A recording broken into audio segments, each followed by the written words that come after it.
విజయనగరం జిల్లా కేంద్ర సహకార బ్యాంకుల్లో 2019 నుండి సంఘంలో పనిచేస్తున్న సిబ్బందిపై చేసిన వ్యాఖ్యలను వెనక్కి తీసుకోవాలని కోరుతూ శుక్రవారం విజయనగరం, పార్వతీపురం, మన్యం జిల్లాల ఆంధ్రప్రదేశ్ పిఏసిఎస్ ఎంప్లాయీస్ అసోసియేషన్ జిల్లా అధ్యక్ష ప్రధాన కార్యదర్శులు సత్యారావు, రామనాయుడు ఆధ్వర్యంలో జిల్లా కేంద్ర సహకార బ్యాంక్ వద్ద భారీ ధర్నా కార్యక్రమాన్ని నిర్వహించి సీఈఓ ఉమామహేశ్వరరావుకు వినతి పత్రం సమర్పించారు.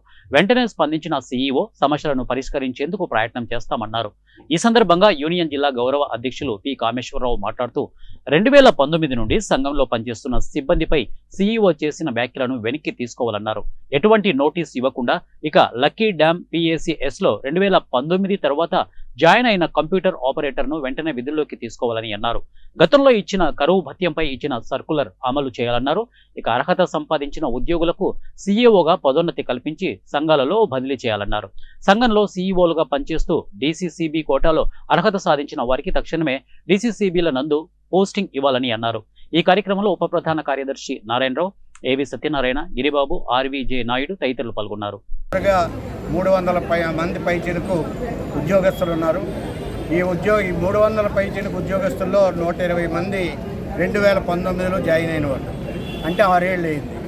ఈ 6 ఏళ్ల నుంచి కంటిన్యూగా పగలు రాత్రి వాళ్ళు డిపార్ట్మెంట్ అధికారులు చెప్పింది చేస్తూ ఈవేళ సొసైటీలు ఈవేళ ఒక రకంగా నిలబడ్డాయంటే కారణం 2019 ఉద్యోగులే. అటువంటి ఉద్యోగుల్ని ఈ బ్యాంక్ సీఈఓ గారు ఏమీ కాకుండా, అసలు వాళ్ళు ఉద్యోగులు కాదు, వాళ్ళు ఎవరో మాకు తెలియదు, జీతాల మటుకు మేమే ఇస్తున్నాం, ఇది విచిత్రమైనటువంటి వాదన.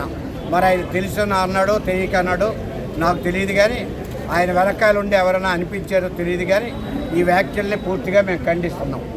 రెండవది, 2019 ఉద్యోగస్తుల్ని తొలగిస్తే మాత్రం ఎట్టి పరిస్థితుల్లోనూ అంగీకరించాం. విజయనగరం జిల్లాలో అది ఏ గవర్నమెంట్లో అపాయింట్ అయినా మాకు అనవసరం. ఉద్యోగులందరూ అన్ని గవర్నమెంట్లలోనూ అపాయింట్ అవుతారు. ఓసారి కాంగ్రెస్ వేసింది, ఓసారి తెలుగుదేశం వేసింది, ఓసారి వైఎస్ఆర్సీపీ వేసింది. ఎవరేసినా ఉద్యోగే.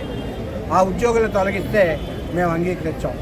రెండవది, ఇవాళ జీవో నెంబర్ 36 అమలు చేయమని అనేక సార్లు ధర్నా చేశాం, కనీసం ఆయన పట్టించుకోవట్లేదు. ఈ సీఈఓ గారు పూర్తిగా ఒక రాజకీయ నాయకుడిగా వ్యవహారం చేస్తున్నాడు.